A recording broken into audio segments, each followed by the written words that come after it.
expectations that you're expecting for the boys and the team? Yeah, absolutely. So we don't talk a whole lot, about total wins or anything like that. Obviously, every year that you play, you want to go as far in the tournament, and you have expectations of winning a state championship no matter, where you're at. That's the goal for everybody this time of year.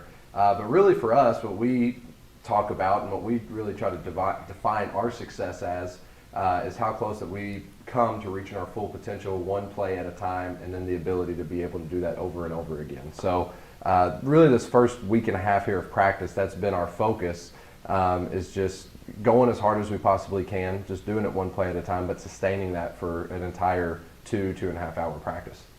So as last year was your very first year here as the boys head coach for Jeff High, I know it was your first year. It was a crazy year too. Yeah. So what changes, if there are any, big or small, are you looking to make from last season entering into this season? Yeah, last year was it was a crazy year. It felt like I didn't get to meet the team really until the end of the summer. The football players, I didn't get to meet them until the second week of the season because they made a postseason run last year, and then we get put on quarantine the week before or the day before our first game. And then was fortunate enough to have Jalen Fairman transfer back over halfway through the season. So, we're in January and we're just restarting the entire playbook. So last year was very crazy. But with that being said, last year we didn't really get a chance to really dive into our motion offense and what we want to do with that. We wanted to play a lot faster than what we did last year and have a lot more pressure up front than what we did last year.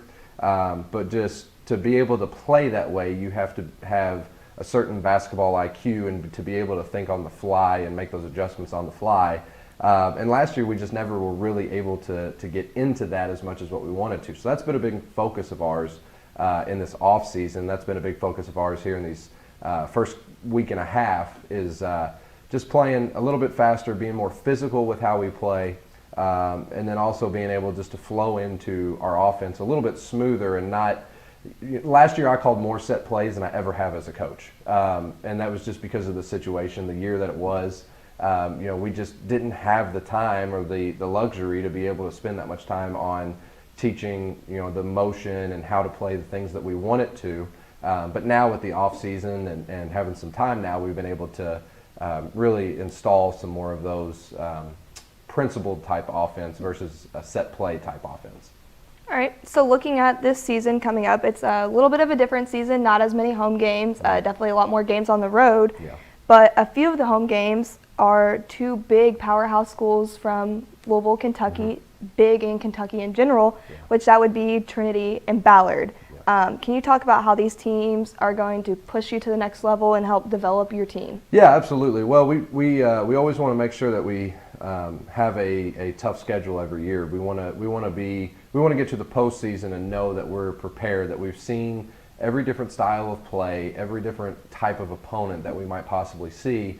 So then when things happen in the postseason, that we can revert back to something that happened during the regular season and use that. So, for an example, last year, in our game against Floyd Central in sectional, we kept saying during the overtimes, hey, we've been in overtime before. Hey, we actually, the 2 games before that had won at Castle. So we kept saying that over and over. Hey, we've been here before and we won. We've been here before and we've won. So just to have that experience and to play those tough games during the regular season is huge because it allows your players to revert back to something that they know, and it gives them that calm and that confidence that they need to be successful in situations later on.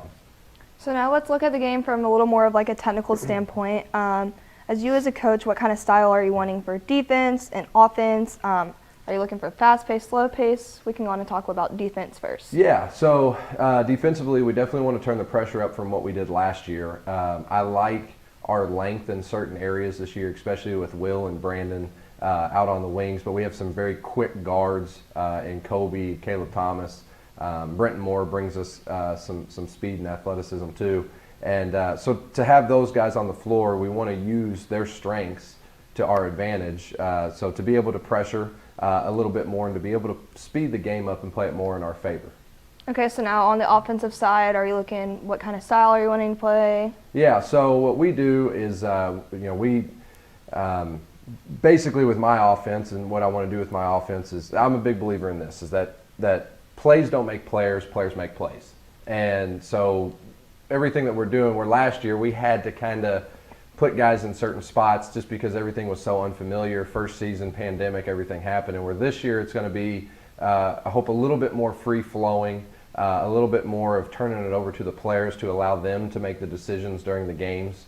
So I would look for more of a spaced, ball movement, dribble drive type offense this year compared to it was a little bit slower, more set play offense last year. So that's going to be our two main focuses just with our style. And then both, though, one thing that we've really been talking about, and we still have a ways to go, but we're getting there, is physicality. On the defensive end, being physical with cutters, being physical rebounding the ball. On the offensive end, crashing the glass better than what we did, getting more offensive rebounds than last year, but also being physical to getting into the paint, stopping on 2 feet strong, being able to pivot and finish around the rim a little bit better than what we did last year.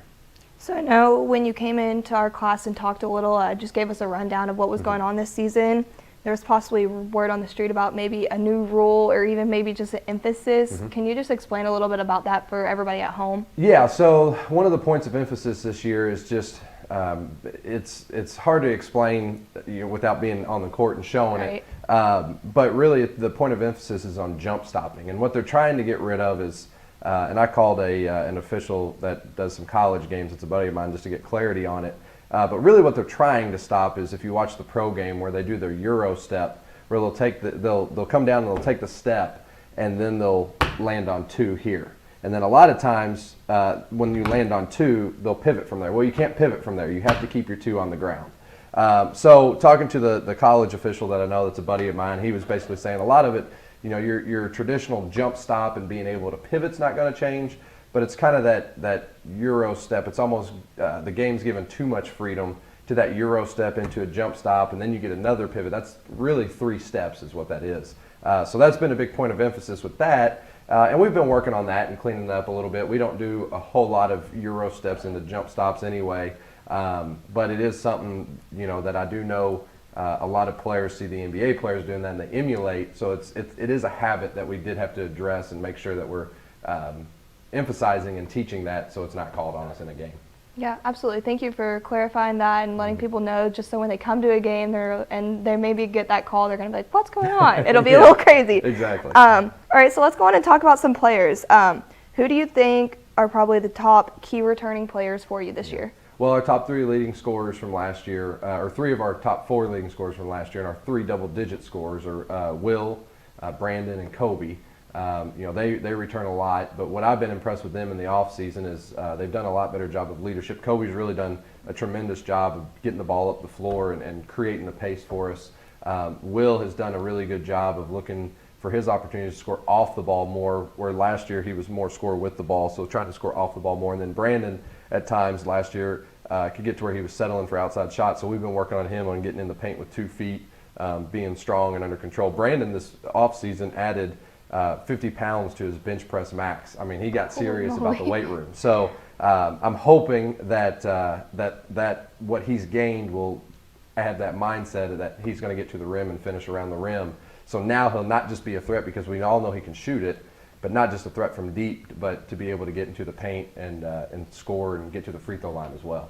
So I know we mentioned Jalen Fairman, a senior from last year, now at Bellarmine, doing amazing. How are we looking to fill his role on the team? He had such a huge role on the team last year.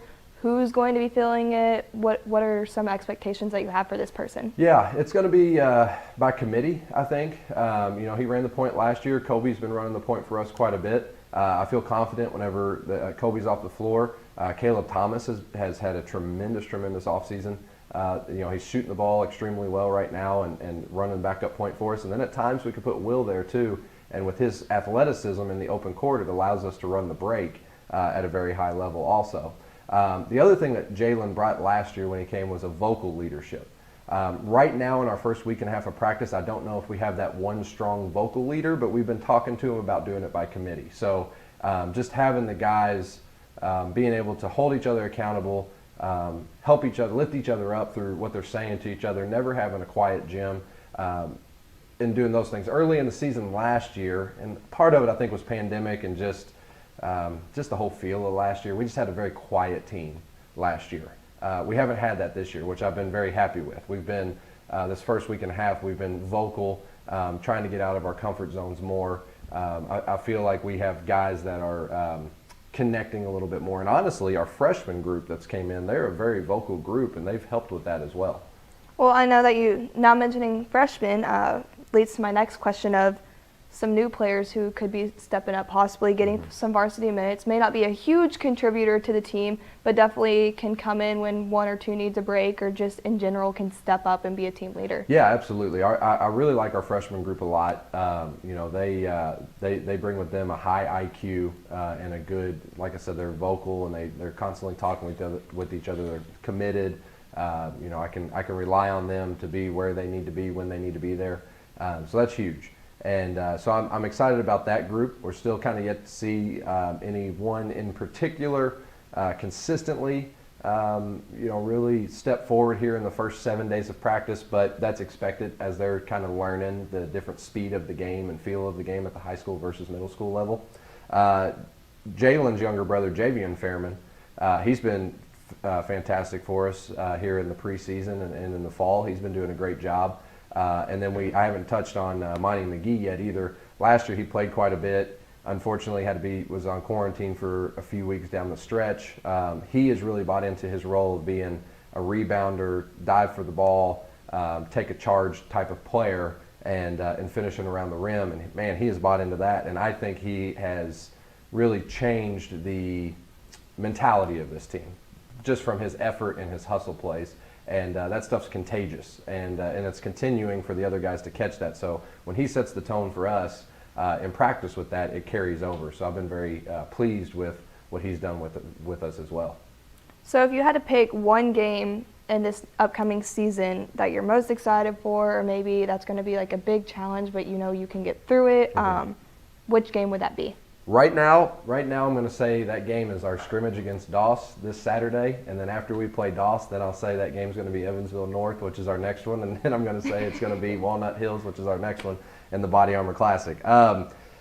One thing we tell our guys all the time is the biggest game on our schedule is the next game that we have, and we're going to treat every single game like a state championship. The reason we do that is when we get to the postseason, we could say we've already been prepping 22 times to play a state championship, so now we need to do it 7 more times. And so that's our mindset. So right now we're just looking forward to Saturday, and I'm really honestly just excited just to play against a different opponent.